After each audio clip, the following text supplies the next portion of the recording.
Mình thực sự rất ấn tượng. Các bạn tưởng tượng là làm được một sản phẩm chống nước như này là rất khó khăn.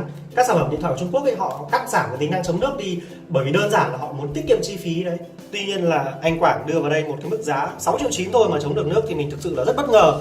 Và làm được điều này, người Việt chúng ta làm được điều này thì thực sự cực kỳ là tự hào, rất tự hào luôn. Xin chào các bạn, đây là Bphone 3 và giữ đúng lời hứa với cả các bạn ấy thì hôm nay mình sẽ test nước Bphone 3 xem như nào. Ở cái buổi ra mắt Bphone 3 thì BKV họ có test Bphone 3 này trong những điều kiện là mang xuống hồ bơi để test nước này, thậm chí là rửa xà phòng lên trên cái chiếc Bphone 3 này. Tất nhiên là trong cái điều kiện trường quay của mình không cho phép thì mình sẽ không mang cái chiếc điện thoại này ra hồ bơi đâu. Thế nhưng mà mình sẽ test những cái gì đấy mà nó thật nhất cho các bạn. Thì đầu tiên ở đây có cái cốc nước này đã, thôi cái test nước luôn cái cốc nước này trước. Xong sau đó thì sẽ mang vào trong nhà tắm này, cái nhà tắm mình ở đây này thì mình sẽ test các cái điều kiện. Ví dụ bây giờ ở điều kiện trời mưa đi thì mình sẽ sử dụng vòi hoa sen, mình xịt vào cái này, nó giống kiểu là điều kiện trời mưa đấy. Đấy, tiếp theo nữa là mình cũng sẽ rửa nước ở trên cái chiếc Bphone 3 này. Đấy là cái thứ hai. Tiếp theo nữa là mình sẽ rửa nước nhưng mà có xà phòng, mình bôi xà phòng vào để xem như thế nào. Và cái nữa đấy là mình sẽ thử ngâm nước xem ra sao. Thực ra là Bphone 3 là có chuẩn kháng nước rơi vào khoảng IP68, nghĩa là nó có thể chịu được áp lực nước là dưới độ sâu là khoảng 1,5 m trong vòng 30 phút cơ. Đấy, tuy nhiên là thử ở mức độ bình thường thôi. Và nói thật nhá, là cái video này của mình ý, chỉ là mang tính chất tham khảo thôi chứ các bạn đừng mang về mà thử, bởi vì kể cả nhà sản xuất có công bố đi chăng nữa thì nó vẫn xảy ra cái xác suất rủi ro. Đấy là tốt nhất là không thử dưới bất kỳ hình thức nào. Đấy, và cái này cũng chỉ là bài test thôi chứ mình không có ý gì cả. Rồi, ok, đầu tiên là bật cái video này của mình lên đã. Rồi, xin chào tất cả các bạn. Hôm nay thì rất là vui. Test nước xong nhé thì sẽ test xem là loa nó bị rè hay không nhá. Rồi, bạn quay nhìn có rõ không? Ok, mình sẽ ngâm này. Ok, mình sẽ ngâm này. Ồ, thoát ra luôn. Các bạn biết tại sao lại thoát ra luôn không? Bởi vì là Bphone ấy, họ có một cái hiệu ứng đấy là hiệu ứng vuốt từ trên lên là để thoát ra khỏi màn hình home. Đấy, chính vì thế. Đấy, bây giờ là nước ở trên màn hình này nó đang gây ra những tình trạng cảm ứng ở trên màn hình này. Đấy, vuốt lên này. Đấy thì là nó thoát ra. Thì cái hình thức mà các bạn đút xuống dưới như này thì cũng giống như việc là nó vuốt lên thôi. Đấy, kéo xuống dưới để im cái này nó cũng giống như là hình thức vuốt lên thôi. Đấy. Ok, bây giờ mình sẽ nghe thử lại loa xem nó bị rè không nhá. Nghe thử lại loa xem nào. Rồi, xin chào tất cả các bạn. Hơi rè.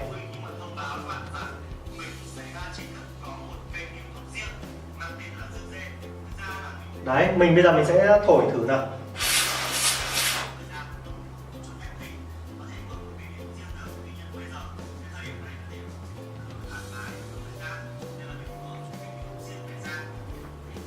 Test nước là bắt đầu loa bị rè rồi. Chắc là mình phải để một thời gian lâu nữa. Xong sau đó thì mình sẽ sấy lại để xem là nó còn bị rè nữa hay không nhá. Bây giờ thì chúng ta sẽ bắt đầu vào trong nhà tắm để test các điều kiện khác. Ví dụ như là điều kiện dưới trời mưa này, hoặc điều kiện rửa nước xem nó sẽ như thế nào. Ok, chúng ta cùng bắt đầu. Ok, bây giờ thì mình sẽ test ở trong cái điều kiện trời mưa đi nhá. Ở đây mình sử dụng vòi hoa sen để cho nó giống trời mưa này. Đấy, xà phòng của mình vẫn đang bình thường nhá. Nào, chúng ta sẽ cùng test nước nào. Đổ lên. Đấy. Bắt đầu cảm ứng bắt đầu linh tinh rồi, bởi vì là thực ra là mưa mà, đúng không? Bạn thấy không? Đấy, test cho các bạn thoải mái luôn. Đây, xả thẳng trực tiếp vào trong cổng USB Type-C luôn đây. Xả thẳng vào đây luôn. Con này thì không có rắc cắm tai nghe nên là không biết xả ở đâu nữa. Đấy, có mỗi chỗ này là phía dưới này có lỗ này. Các bạn thấy không? Vẫn ngon lành nhá, không vấn đề gì cả nhá. Đó. Đấy, mình xịt vào hoa sen này. Thậm chí có thể kỳ cọ ở trên Bphone 3 được này. Đấy, không vấn đề gì.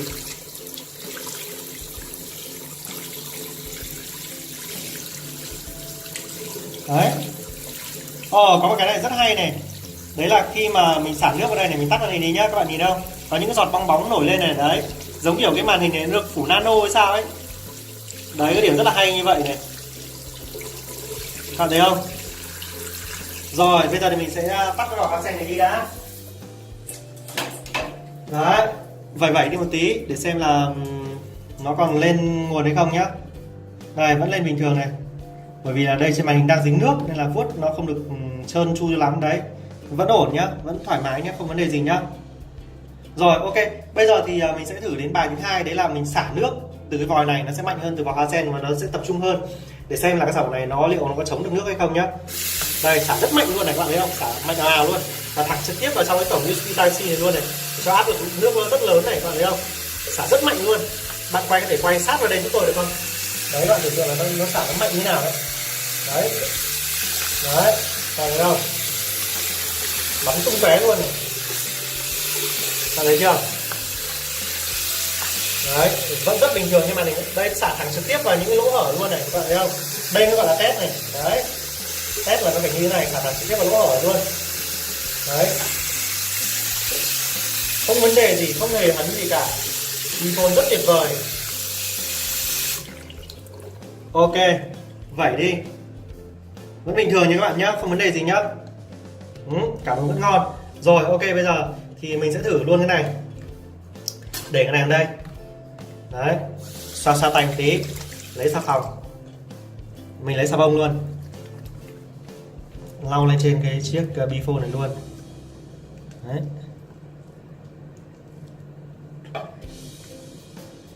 có thấy không, đúng như anh quảng cáo luôn nhá. Cái này mình phải test cho nó rõ ràng luôn. Mình thực sự rất ấn tượng. Các bạn tưởng tượng là làm được một sản phẩm chống nước như này là rất khó khăn. Các sản phẩm điện thoại của Trung Quốc ấy, họ cắt giảm cái tính năng chống nước đi bởi vì đơn giản là họ muốn tiết kiệm chi phí đấy. Tuy nhiên là anh Quảng đưa vào đây một cái mức giá 6,9 triệu thôi mà chống được nước thì mình thực sự là rất bất ngờ. Và làm được điều này, người Việt chúng ta làm được điều này thì thực sự cực kỳ là tự hào, rất tự hào luôn. Đây, bây giờ mình rửa cái Bphone này bằng xà phòng luôn này, các bạn thấy không?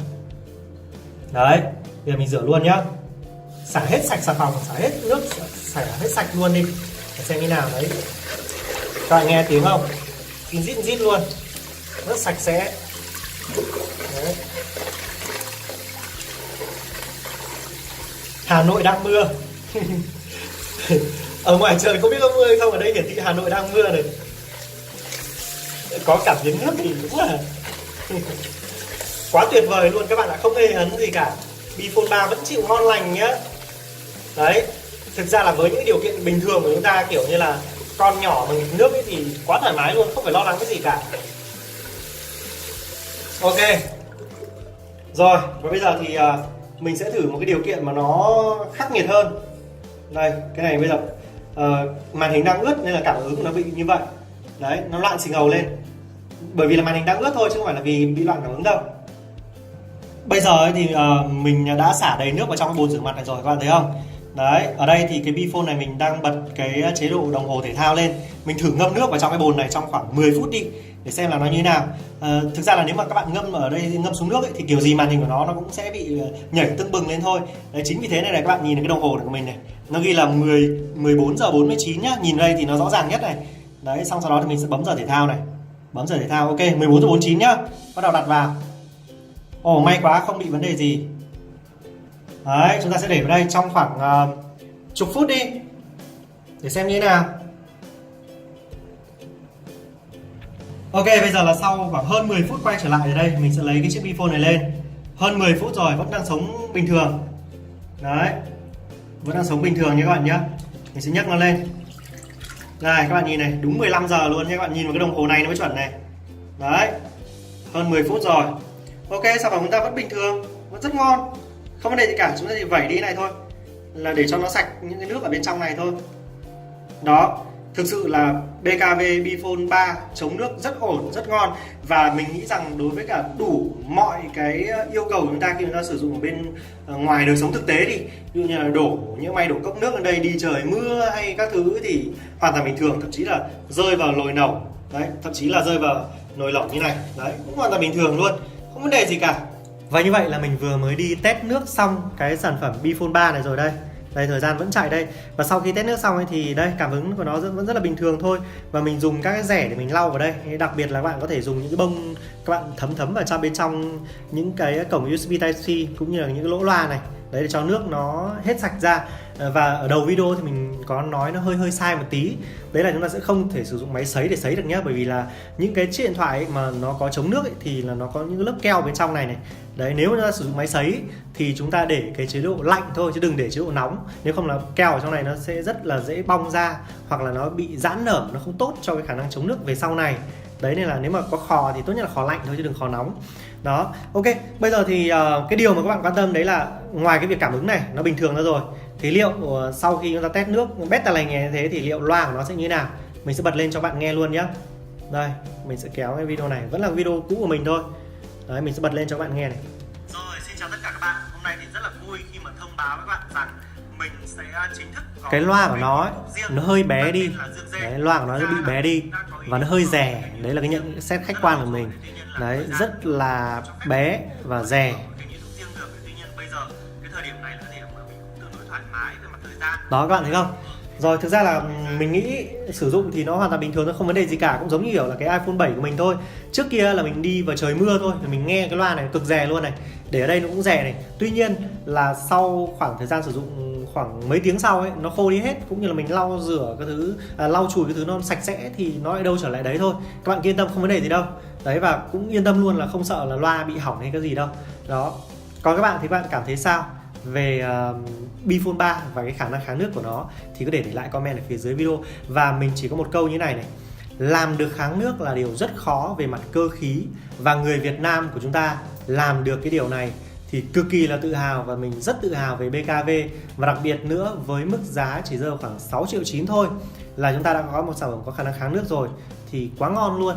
Các bạn tưởng tượng là các thiết bị của Trung Quốc bỏ qua khả năng kháng nước kháng bụi để cho tiết kiệm chi phí, còn Bphone thì không. Ok.